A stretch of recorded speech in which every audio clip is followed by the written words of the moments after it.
Every week we put together a list of 5 new release single-issue comic books that we're really excited about and think that they'll add great entertainment and or monetary value to your comics collection. I'm Paula, and this is our new Comic Book Day Top 5. Before we get into it, if you haven't already done so, it'd be great if you hit the old subscribe button. And if you enjoy our content, be sure to hit the bell, and if you could, leave us a thumbs up and a comment. We're giving away some really cool comic book prizes at the 250, 500, 1,000, and 2,000 subscriber marks, but we'll get into that a little later. So without further ado, here's about $20 to $25 worth of comic book awesomeness that you can get into this week. Coming in at number 5, Cinema Purgatorio number 18 from Avatar Press. This anthology series, curated by Alan Moore, is in its 18th and final issue. If you haven't checked out Cinema Purgatorio before, each book features a twisted tale based on classic cinema for more with artist Kevin O'Neill. The two obviously worked together previously on The League of Extraordinary Gentlemen. The book also features a series of ongoing pieces from other creative teams. Number 18 features the final chapters of Moore and O'Neill's Cinema Purgatorio, as well as Code Proof by Garth Ennis and Raul Caceres, modded by Kieran Gillen and Noah Lopez, A More Perfect Union by Max Brooks and Gabriel Andrade, and The Vast by Christos Gage and Gabriel Andrade. There are a total of 6 variants for this issue. If you haven't already, you should really check out the series as it's stuffed with amazing and intense stories. And for collectors of the series, these gorgeous perfect bound books look beautiful on shelves. So number 5 this week is Cinema Purgatorio number 18 from Avatar Press. This week at number 4 we have Immortal Hulk number 17 from Marvel Comics. Since this series kicked off, it seems like everybody and their dog is on board for this horror reimagining of everyone's favorite green behemoth. Al Ewing, Joe Bennett, and Paul Mounts are currently crafting a Hulk run that we believe can stand up against or surpass in quality many of the most famous Hulk stories. With number 16 in the series outselling Batman last month, it's no secret Immortal Hulk is pretty freaking great.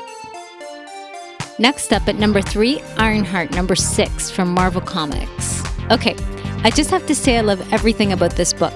I love Riri's suit. I think Eve Ewing is making strong choices with the character that are really helping even the most steadfast of Riri Williams critics to fall in love with Ironheart. Kevin Lebranda is back on pencils for this issue, which he hasn't been since issue 1, where he split duties with Luciano Vecchio, who's held down pencil work on issues 2 to 5. Expect a lot of bantering back and forth between Miles Morales and Riri in this issue. And that Stefano Caselli cover is so bright and fun and emblematic of everything this book has come to mean to its reader each month.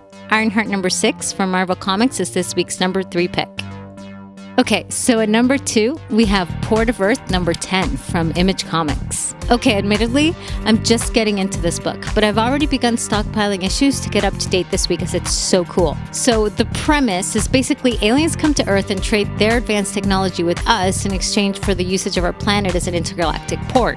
But then things go all 12 monkeys and you're thrust headfirst into this beautifully drawn, wonderfully written sci-fi dystopia from Zach Kaplan and Andrea Moody.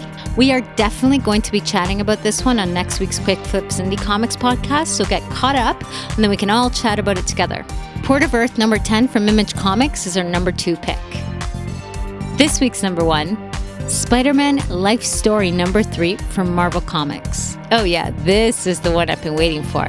This 6-part series by Chip Zdarsky and Mark Bagley is based on a super simple but super cool concept. What if Spider-Man had aged in real time over his comic publication history? Each issue takes place in a different decade with Peter Parker aging in real time. Oh, and the covers? Well, look at this cover. It's almost as cool as what's inside. I remember how taken I was with the cover of the first issue in the series, which came out the day after our daughter London was born. I've been waiting patiently for issue 3 to hit because it takes place in the 80s and I'm finally going to get to read it. 80s Spider-Man, pink and black cover, Chip Zdarsky and Mark Bagley as your creative team. Do I sense a belated Mother's Day gift? I f***ing better. So yeah, Marvel Spider-Man Life Story number 3 is my number 1 pick this week. There's a lot of things to consider when we make this list. Great stories, first appearances, low print runs, cool variants. Maybe it's a landmark issue or has cultural significance. Maybe it's just really freaking cool. No matter what kind of escape you're looking for, you can bet on finding it in a comic book nowadays. So get out to your local comic shop or hit us up at explodingearths.com and leap into some of the best stories around. Let us know if you find something that you like on our list and leave us your own reading suggestions in the comments. We're giving away prizes at the 250, 500, 1,000, and 2,000 subscriber marks.